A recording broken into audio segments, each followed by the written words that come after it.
अस्सलाम वालेकुम dear students, कैसे हैं सब लोग। I hope you are well. बेटा आज हम करेंगे एक्सरसाइज 8.2 क्वेश्चन नंबर 7।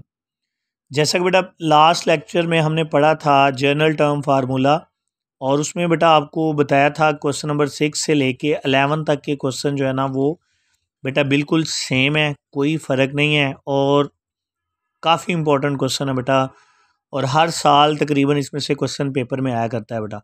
आज क्वेश्चन नंबर 7 डिस्कस करेंगे बेटा।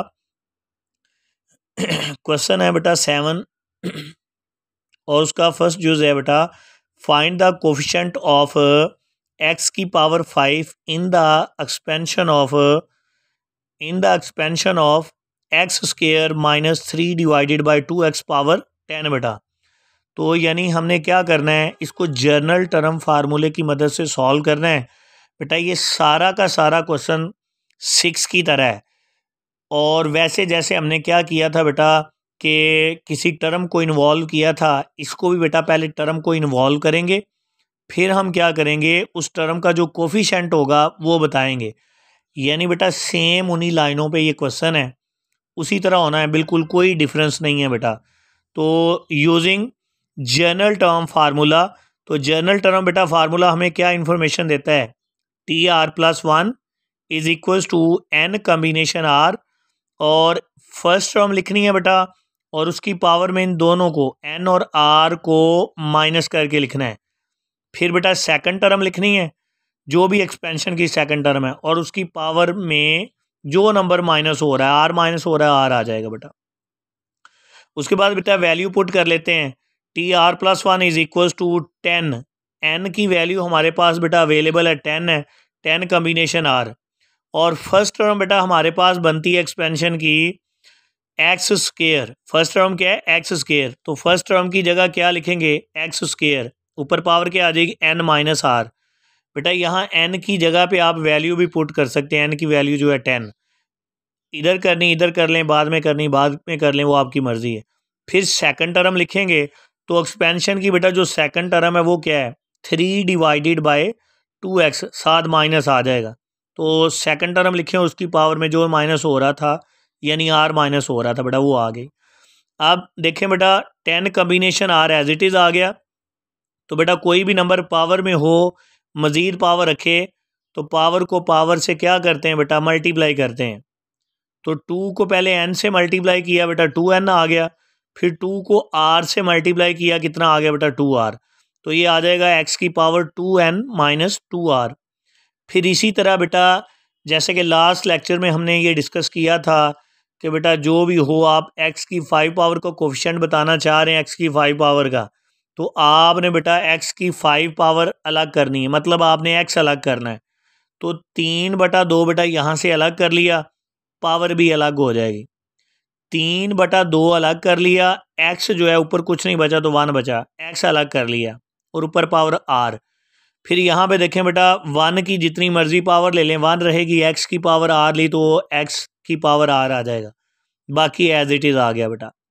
फिर हमने बेटा एक रिज़ल्ट पढ़ा है, दो सेम नंबर डिवाइड हों तो बेटा पावर माइनस होती है। तो ये देखें बेटा ये और ये दोनों x हैं, सेम नंबर डिवाइड हो रहे हैं, ये r ऊपर जाके माइनस में चला जाएगा, तो ये आ जाएगा 2n minus 2r minus r, ये बेटा एज इट इज़ आ गया। तो 2r और r कितना हो गया बेटा 3r, 2n माइनस 3r, बाकी सारा का सारा एज इट इज़ आ गया। अब ये देखें बेटा टर्म हमने कौन सी इन्वॉल्व करनी, किसका कोफिशिएंट बताना है, x की 5 पावर का कोफिशिएंट बताना है। तो आपने x की 5 पावर को इसमें जो x की सम पावर है उसके साथ कंपेयर कर लेना है बेटा। तो कंपेयर x की power 2n minus 3r with x की पावर 5। क्यों x की पावर 5 के साथ बेटा कंपेयर किया, क्योंकि हमने x की 5 पावर इन्वॉल्व करवानी है। तो ये देखें ऊपर वाली जो पावर आई है असल में किसकी इक्वल आ गई, 5 के, x दोनों तरफ बैलेंस हो गया बेटा। तो 2n minus 3r is equal to 5, चूँकि बेटा n की वैल्यू तो हमें आइडिया है, n की वैल्यू कितनी 10, तो n की जगह बेटा हमने क्या पुट किया 10, 2 10s are 20 minus 3r is equal to 5 बेटा।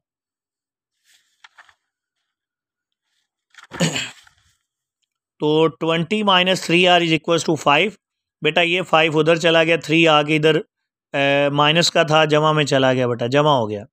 20 में से 5 माइनस किया बेटा 15, 3 आके इधर डिवाइड हो गया, तो आर की वैल्यू कितनी आ गई बेटा 5। तो जहाँ जहाँ बेटा था आर, तो ये देखें टी आर प्लस 1, तो आर की वैल्यू कितनी आ गई बेटा 5।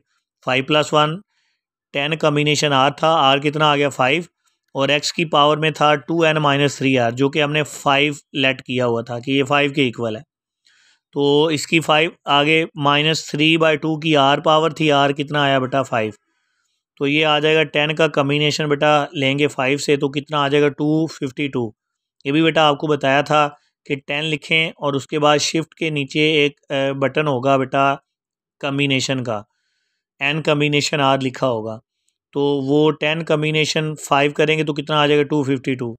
उसके बाद बेटा x वैसे आ गया 5 पावर में, 3 की 5 पावर होती है बेटा 243, और 2 की 5 पावर होती है बेटा 32 माइनस का। तो बेटा ये आफ्टर कटिंग ये हमारे पास आ जाएगा 15309 डिवाइडेड बाई 8 एक्स की 5। तो चूँकि बेटा हमने क्या करना है, कोफिशेंट बताना है, हमने इसका कोफिशेंट बताना है एक्स की 5 का। तो कोफिशेंट क्या बना बेटा, कोफिशेंट हमारे पास बना है -15309 डिवाइडेड बाई 8, ये बेटा कोफिशेंट आ गया। उसके बाद बेटा क्वेश्चन नंबर 8 जो है सारा का सारा 6 की तरह, रकमें भी वही हैं, सारा कुछ भी वही है बेटा। उसमें कह रहा है कि छठी टर्म बताएं, तो याद रखें बेटा छठी ये असल में होता है TR+1, TR+1। तो बेटा हमने 6 टर्म बतानी है, 6 टर्म बतानी है हमने। तो बेटा 6 टर्म कैसे बनेगी, अगर हम R की जगह क्या पुट करेंगे 5, तो 5 में एक ऐड करेंगे क्या आ जाएगा 6। तो आपने जस्ट R की डायरेक्ट आपको वैल्यू मिल जाएगी बेटा, R की वैल्यू क्या आ जाएगी 5। तो सारा का सारा बेटा सेम क्वेश्चन है बेटा, कोई डिफरेंस नहीं है। फर्दर बेटा ना करना, ना समझ आई बेटा आप कमेंट बॉक्स में जो है ना वो कमेंट कर दीजिएगा, आपको वो भी सोल्यूशन उसका मिल जाएगा। कल तक के लिए बेटा अल्लाह हाफिज़।